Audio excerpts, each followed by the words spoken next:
بلوچستان ایک ڈائیورسفائڈ صوبہ ہے جہاں پہ کوئی ایک سٹیک ہولڈر نہیں ہے. کسی ایک سٹیک ہولڈر کو بنیاد بنا کر اس کے پرزم میں پورے بلوچستان کو دیکھا جائے, اس سے مسئلے حل ہونے کے بجائے میرے خیال میں بذات خود ایک اضافی مسئلے کی بنیاد پڑ جاتی ہے. جب ہم ایک ہولسم اپروچ, کلیکٹیو اپروچ کے تحت جائیں گے اور ایک دوسرے کو سننے کی عادت ڈالیں گے تو میرے خیال میں حل, اگر نیت ہماری سب کی درست ہوئی تو انشاءاللہ نکل سکتا ہے. Inherent right of violence lies with the state. وہ کسی گروہ کو, وہ چاہے مذہب ہوا ہو, فرقہ واریت پہ ہو, قومیت پہ ہو, سیاسی ہو, غیر سیاسی ہو, اس کی اجازت نہیں دی جا سکتی. جنگیں قومیں لڑتی ہیں اور پاکستان قطعاً کسی صورت میں بھی ریڈیکلائزیشن کے سامنے, ایکسٹریمزم کے سامنے,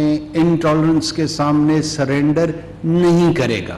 یہ ہمارا گھر ہے اور ہمارے گھر کو ہم اپنے انداز سے چلائیں گے. نہ ہم اپنے شہداء کو بھولیں گے, نہ ہم اپنے شہداء کی حرمتوں کو بھولیں گے, نہ ان کی قربانیوں کو بھولیں گے, اور نہ آگے شہادت دینے سے گریز کریں گے.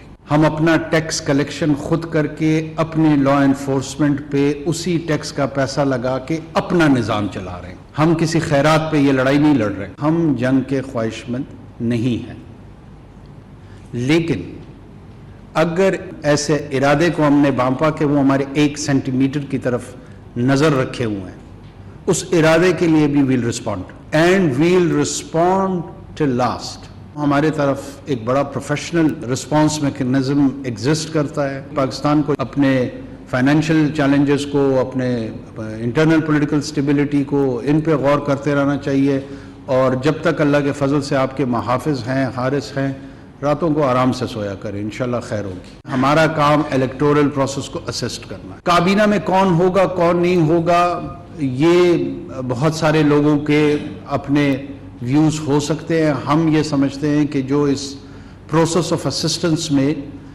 بہتر چوائسز ہوں گی ہم ان کو الیکٹ کریں گے. ہمارا ڈسکریشن ہے اور اسی کے تحت ہی ہم فیصلے کریں گے. ڈیموکریسی کی روح, ایسنس میرے خیال میں ڈائیورسفیکیشن میں ہے, وہ میرے خیال میں ڈائسنٹ میں ہے, وہ میرے خیال میں ڈفرینٹ ویوز میں ہے, لیکن پیسفل انداز میں اپنے کانڈکٹ کو رکھنا دراصل ڈیموکریسی کو قائم رکھنے کے مترادف. ہماری ٹاپ پرائیورٹیز میں یہ ہے گندم کی قیمتیں, اگر اس کو ہم سٹیبلائز ہم کر سکیں تاکہ عام آدمی کو کم سے کم سستی روٹی میسر ہو. اور ظاہر ہے پیٹرولیم مصنوعات جس کے ساتھ انفلیشن کے تمام عوامل جڑے ہوئے ہیں, اس پہ ہمارے انرجی سیکٹر میں ایک پوری ایکسرسائز ہو رہی ہے.